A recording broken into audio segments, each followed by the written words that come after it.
সবাই দেখো দেখো, আজকে ট্রলে বোঝাই করে কাঁকড়া এনেছি।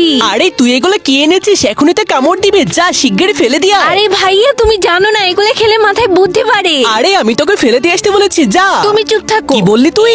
ওরে বাবারে, যা এখান থেকে ভাগ।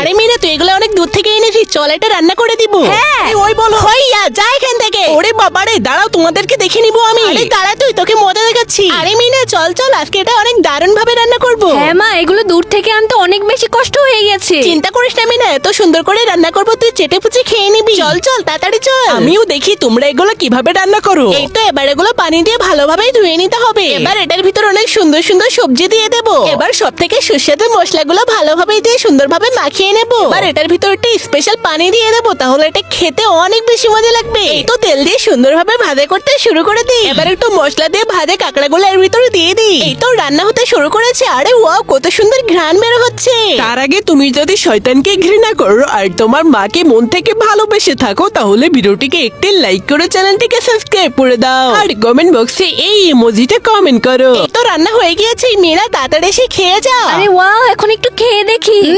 ইয়াম্মি লাগছে।